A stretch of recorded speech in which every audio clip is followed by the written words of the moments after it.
Bonjour à tous, bienvenue sur la e-commerce TV. Aujourd'hui, on va regarder comment optimiser son SAV à l'international.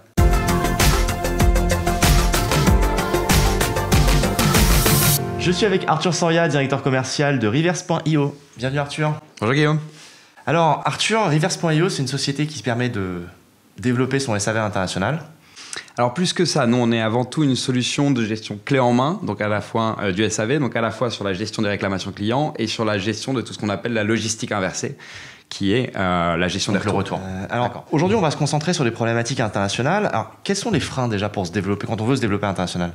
Alors il y a plusieurs freins. Les principaux freins que nous on a identifiés, il va y avoir le choix du canal de vente, la traduction du catalogue produit et ensuite le choix du transporteur international. Quand tu dis choix du canal de vente, c'est de vendre sur les marketplaces, de vendre sur un site dédié à un pays propre ? Exactement. Et donc quel marketplace ? Et parce que les marketplaces finalement c'est un des meilleurs moyens de tester facilement l'appétence de ces produits à l'international. Ouais.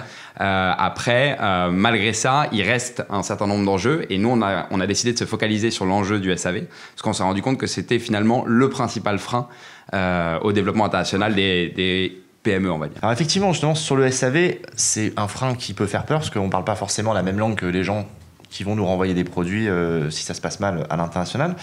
Alors concrètement, c'est quoi les enjeux quand on se développe à l'international au niveau du SAV ? Alors le premier enjeu, alors il y a bien sûr l'enjeu de langue. Le premier enjeu, nous, à titre préalable sur lequel il faut se focaliser, c'est l'enjeu réglementaire, l'enjeu juridique. Okay. Il faut se renseigner sur la réglementation applicable en matière de droit de la consommation dans le pays où on va se développer. Alors ensuite, la relation client, j'imagine ? Voilà, relation client.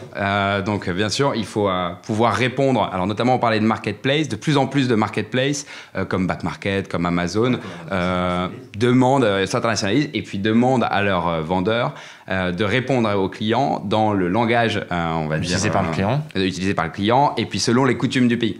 En Espagne, on va tutoyer beaucoup plus facilement qu'en Allemagne ou qu'en Angleterre ou qu'en France. En Angleterre, il y a peu de problèmes avec ça. Ça ne s'applique pas. Mais alors, les attentes des clients ne doivent pas être les mêmes d'un pays à l'autre non plus.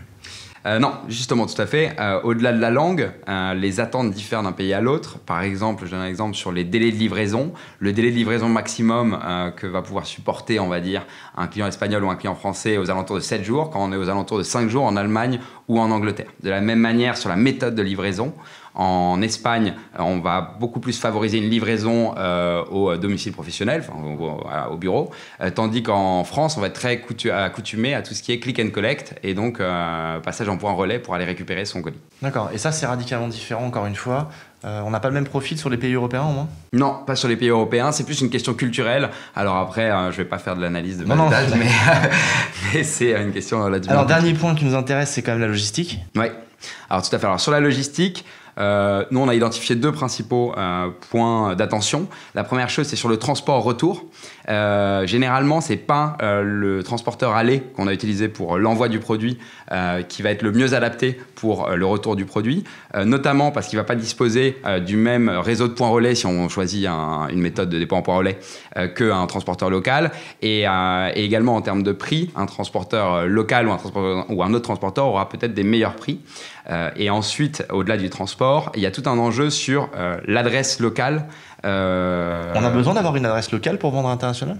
Alors, on a besoin dans chaque pays ?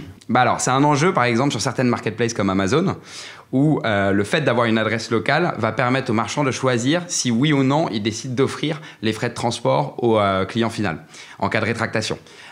Si on n'a pas d'adresse locale, Amazon impose aux vendeurs de payer le frais de retour en cas de rétractation. Mais on peut avoir une adresse postale, comme je prends une boîte postale pour dire que j'ai un bureau à Paris par exemple Alors oui, mais il y a toute une logistique. Le produit va être envoyé à cette adresse postale. Donc après, l'idée c'est comment négocier avec le logisticien.